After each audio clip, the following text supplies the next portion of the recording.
13 kilometre order போடு போடு போடு போடு போடு.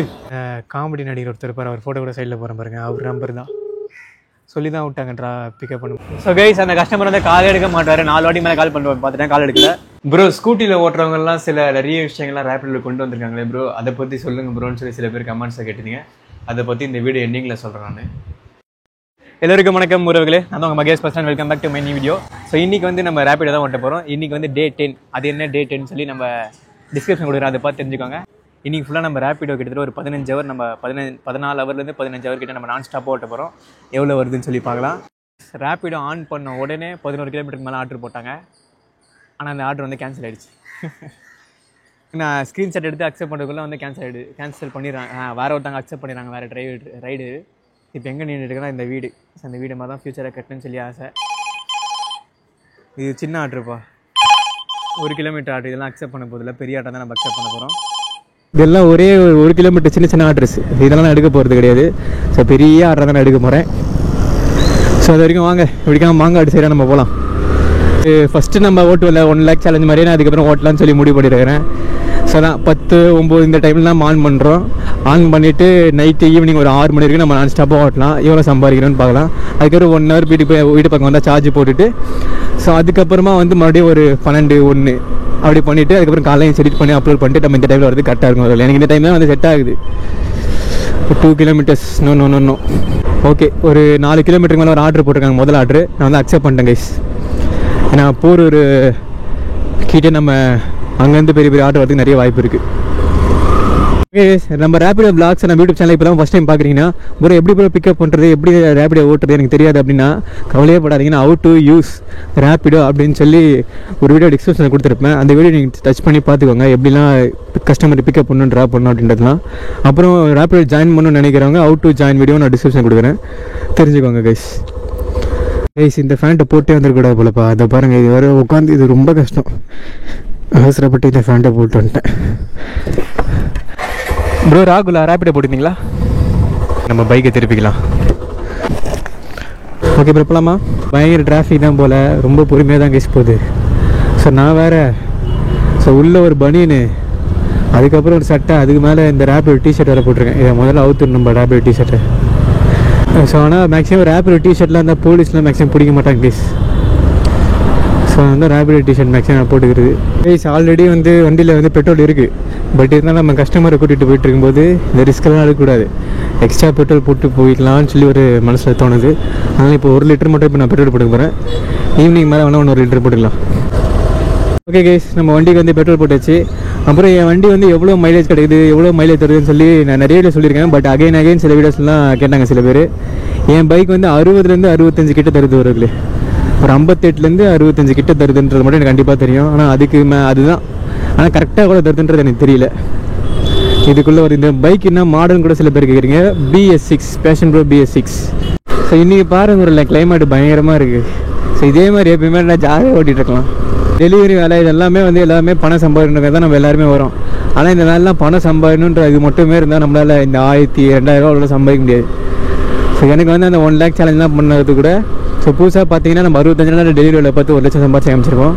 ஸோ அது எதனால நான் வந்து 18 ஹவர் கூட நான் ஸ்டாப்பெல்லாம் ஓட்டியிருக்கேன். அப்படியே ஃபுல்லாக அப்படியே காலைல கிளம்பி வந்தால் விடிகாலை 3 மணிக்கு தான் ஓட்டிகிட்டு இருப்பேன். எதனால் என்னால் ஓட்ட முடிஞ்சது அப்படின்னா எனக்கு பைக் ஓடிக்க போட்டுறது ரொம்ப பிடிக்கும்பா.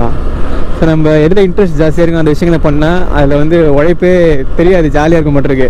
அதே மாதிரி எனக்கு ஊராக சுற்றி போகிறது பிடிக்கும், பைக் ஓட்டுறது ரொம்ப பிடிக்கும். Thanks bro. ஓகே, இல்லை ஃபஸ்ட் ஆர்டர் வந்து 45 தான். ஆனால் அந்த ப்ரோ வந்து 50 போட்டு விட்ருக்காரு. 5 ரூபா எக்ஸ்ட்ரா டிப்ஸ் கிடச்சிருக்கு. ஆனால் ரேப்பிடோ பொறுத்த வரைக்கும் நிறைய பேர் டிப்ஸு தராங்க அவங்களே. இதனால இது ஸ்கூட்டியில் ரைடு எடுத்து 15% அதிக ஆர்டர் இருக்குல்ல. இப்போ செகண்ட் ஒரு ஆர்டர் வந்துருக்குது. ஆனால் இது வந்து நான் அக்செப்ட் பண்ண போகிறது கிடையாது.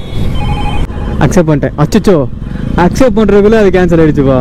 10 கிலோமீட்டர் ஆர்டர் அக்செப்ட் பண்ணிட்டு. ஓகே, நம்மளுக்கு செகண்ட் ஆர்டர் பிக்கமும் பக்கத்தில் தான்ப்பா.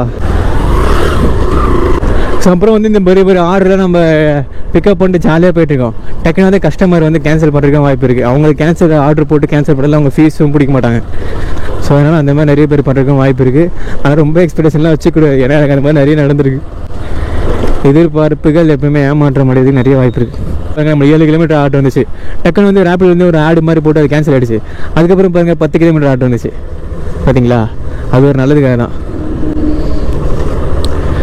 ஓகே இங்கே தான் பிக்கப்பு. இதோ பாருங்க இப்போ இந்த டைமில் வந்து கேன்சல் பண்ணிக்கிறாரு.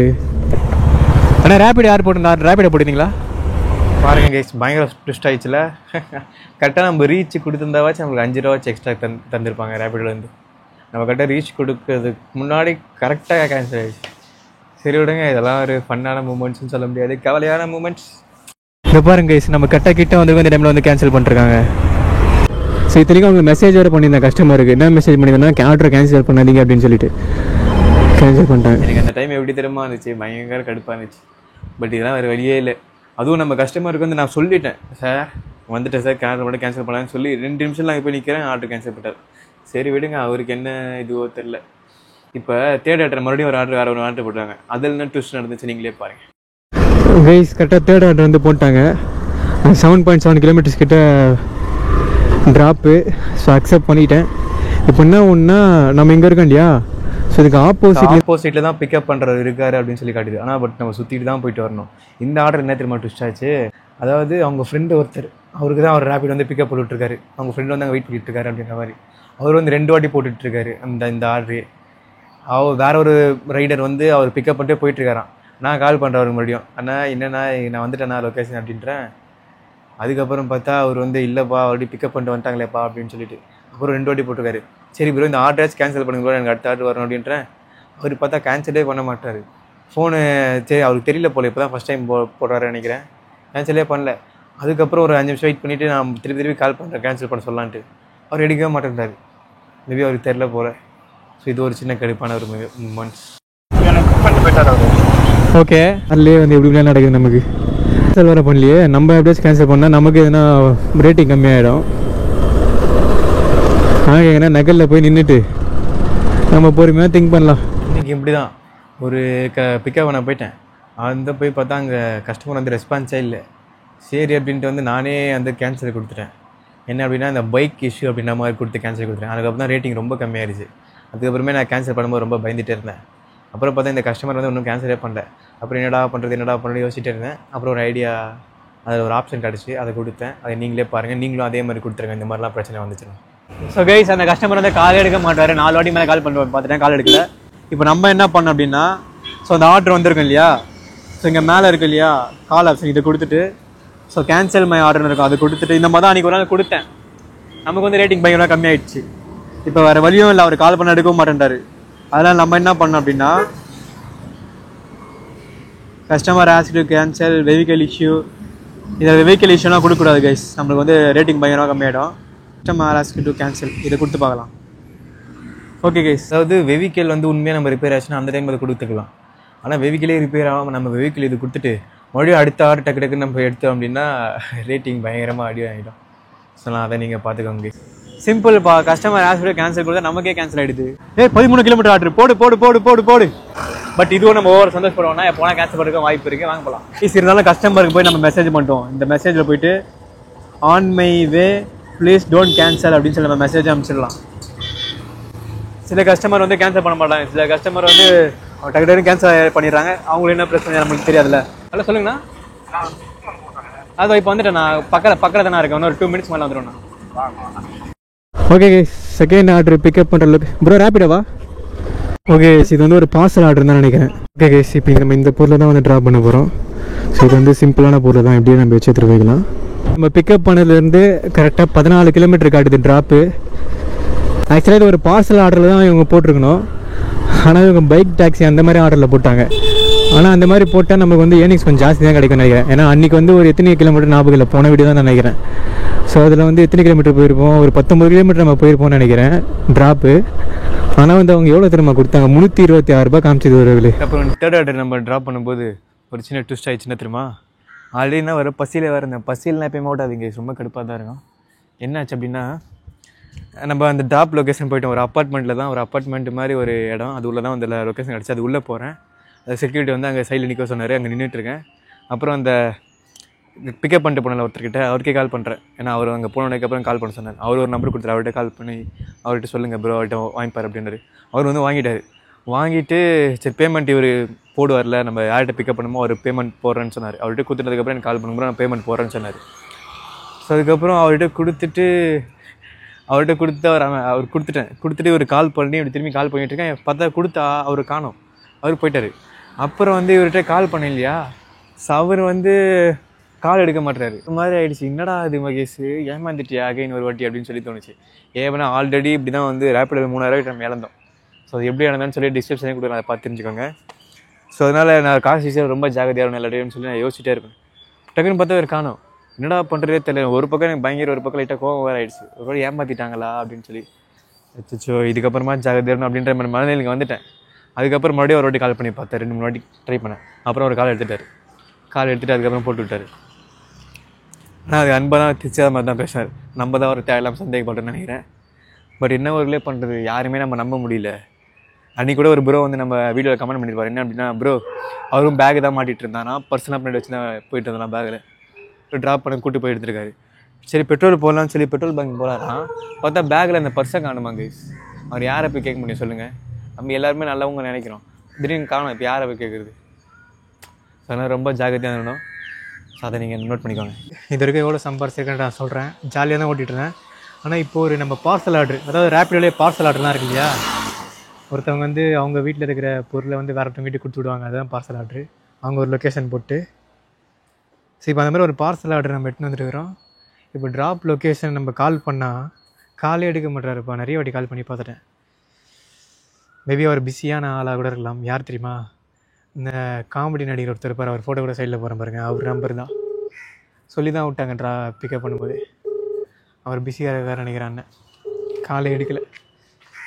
யார்கிட்ட கொடுக்குறதுன்னு தெரில. அட்ரஸும் சரியாக போடல கைஸில். கைஸ் 4 வாட்டிக்கு மேலே கால் பண்ணிட்டேன், சார் எடுக்கலை. இப்போ முதல்ல அந்த ப்ரோக்கே கால் பண்ணிடலாம். கால் எடுக்க மாட்டார் ப்ரோ, எந்த வீடுனே தெரில அப்படின்னு சொல்லி நியாயத்தை கேட்போம். ஸோ யாருமே வேணுமே பண்ண மாட்டாங்க தெரியும். ஆனால் அவர் கால் பண்ண எடுக்கவே மாட்டார்ண்ணா. நான் 4 வாட்டிக்கு மேலே கால் பண்ணி பார்த்துட்டேன். ரிங்கு போதுண்ணா, ஃபுல் ரிங்கு. ஓகே, நாங்கள் எந்த வீடும் கூட தெரில எனக்கு. புரியலண்ணா. நீங்கள் பேசிட்டு கூப்பிட்றீங்களா? ஓகேண்ணா. ஓகே. 573 ரூபாய்க்கு டெயின் பண்ணியிருக்கோம். இந்த ஆர்டர் கொடுத்து முடிச்சிட்டோம் அப்படின்னா ஒரு 700 ரூபாய்க்கு டெயின் பண்ணிட்டோம்.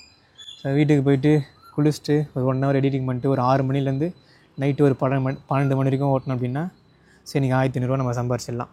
ஸோ இதே மாதிரி அடுத்த 20 நாள் நம்ம பண்ணிட்டோன்னா கண்டிப்பாக இந்த சேலஞ்சில் ஜெயிச்சிடலாம். ஒரு அதுலேயே பண்ணிடலாம். 65 நாளே 1 லட்சம் சம்பாரிச்சு காமிச்சாச்சுலாம் ஒரு மேட்ரா. என்னடா ஒரு மாதிரி டயர்டாக இருக்குன்னு கேட்டிங்கன்னா ரொம்ப டயர்டாக இருக்குது. சாப்பிட வேலை மதியானம். சரிதா, சார்ஜ் வேறு வரும், 7% தான் இருக்குது. ஸோ இந்த மாதிரி 100ல் ஒரு வாட்டி இப்படி நடக்கும் கைஸ். எந்த ரெஸ்பான்ஸுமே பெருசாக இருக்காது, ஒரு மாதிரி கடுப்பாக தான் இருக்கும். ஓகேண்ணா.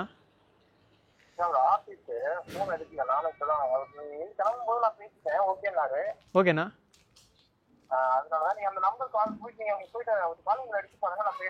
ஆனால் இங்கே எந்த வீடுன்னு தெரியல. ஆக்சுவலாக இங்கே 87 நம்பரே இல்லைண்ணா வீடு.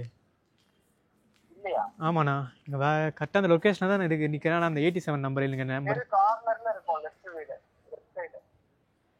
கார்னரில் லெஃப்ட் சைடு வீடா? அது இங்கே ஒரு 87 நம்பர்னு ஒரு வீடு இருக்குமா, அது ஒரு ஆஃபீஸா. அந்த ஆஃபீஸில் பாருங்கள் ப்ரோ, அங்கே பக்கத்தில் தான் இருக்கும், தேடி பாருங்கள் அப்படின்னு சொல்லியிருக்காங்க. நம்பர் 87. வாங்க போய் ஜாலியாக தேடலாம். போல் நம்பர் 87. ஓகே, இங்கே 53 அப்படி தான் இருக்குது. மேபி அடுத்த ரோடுன்னு நினைக்கிறேன். ஆனால் நம்மளுக்கு லொக்கேஷன் அங்கே தான் வந்து போய் கொண்டு போய் காமிச்சிது. அதுக்கப்புறம் வந்து நம்ம வீட்டுக்கு வந்ததுக்கப்புறம் நான் காமெடி நடிக்கிறேன், நான் வந்து கால் பண்ணாங்க.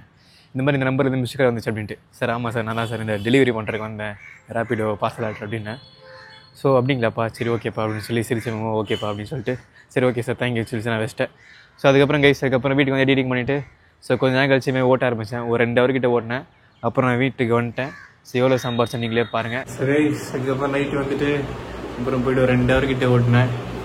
எவ்வளோ 969 ரூபா கிட்டே நீங்கள் சம்பாரிச்சிருக்காங்க. ஓகே சார், பெட்ரோல் செலவு சாப்பாடு செலவுலாம் போக எவ்வளோ பார்க்கலாமா? ஆக்சுவலாக சாப்பாடு நான் பெருசாக எதுவுமே செலவே பண்ணல. 969 ரூபா ஏர்னிங்ஸா, அதில் ப்ளஸ் 46 நம்ம டிப்ஸ் கிடச்சிது, அது ப்ளஸ் அப்புறம் மைனஸ் வந்து நம்ம 1 லிட்டர் தான் பெட்ரோல் போட்டோம். அதுக்கப்புறம் நம்ம வந்துட்டோம். ஆல்ரெடி போட்ட பெட்ரோல்லாம் லைட்டாக இருந்திருக்கும். அதனால 914 ரூபா தான் நம்மளோட டே 10ஓட ஏர்னிங்ஸு. நாளைக்கு விலாக் பாருங்கள், நாளைக்குலாம் 2000 ரூபாய்க்கு மேலே நம்ம சம்பாரிச்சிருக்கோம். பயங்கர இன்ட்ரெஸ்டோடய நான் ஓட்டினேன். ஸோ நான் எப்பவுமே அப்படி தான் கைஸ், பண்ணால் மொத்தத்தையும் பண்ணி நம்பர் 1 வரணும்னு ஆசைப்பட்டேன். அப்படி இல்லைனா மொத்தமும் கீழே வந்து எனக்கு எதுவுமே வேணாம்ப்பா, நீங்களே பண்ணிக்கோ, நான் வந்துடுறேன். ஓகே கைஸ், இப்போ டே 1லேருந்து டே 10 வரைக்கும் டோட்டலாக நம்ம எவ்வளோ ஏர்ன் பண்ணியிருக்கோன்னா 8935 ரூபா கிட்ட ஏர்ன் பண்ணியிருக்கோம். அப்புறம் கைஸ் ரேப்பிடோ ஸ்கூட்டி ஆர்டர்னா என்ன ப்ரோன்னு கேட்டிருந்தீங்க. ரேப்பிடோ ஸ்கூட்டி ஆர்டர்னா நம்ம ஸ்கூட்டியில் ஜாயின் பண்ணியிருப்போம் ரேப்பிடோ. ஸோ அவங்களுக்கு தான் மேக்ஸிமம் அந்த ஆர்டர் வரும்னு நினைக்கிறேன்.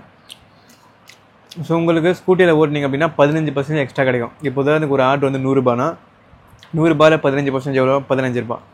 எல்லாம் நம்ம ஸ்கூட்டியில் எடுக்கிற ஆர்டர் ஒவ்வொன்றுத்துக்கும் 15% எக்ஸ்ட்ரா கிடைக்கும். ஸோ 100 ரூபா ப்ளஸ் 15% 100 ரூபாயில் 15 ரூபா, அப்போ 115 ரூபா நம்மளுக்கு கிடைக்கும். ஸோ இதனால் கொஞ்சம் நல்லா சம்பாதிக்க முடியும்னு சொல்கிறாங்க ரேப்பிடோலேருந்து. ஸோ அதில் யாருன்னா ஓட்டுறவங்க சொல்லுங்கள் அது எப்படி ஏர்னிங்ஸ் நல்லா வருது அப்படின்னு சொல்லிட்டு. நான் தெளிவாகவே ஒரு வீடியோ போடுறேன் ரேப்பிடோ பற்றி A to Z சொல்லி. அதில் ஒரு பாயிண்ட் நான் நோட் பண்ணிகிட்டே வரேன். அது தெளிவாக நான் ஒரு வீடியோ போடுறேன் கூடிய சீக்கிரம். சரி ஓகே கேஸ், இதோட முடிச்சுக்கிறேன். பை.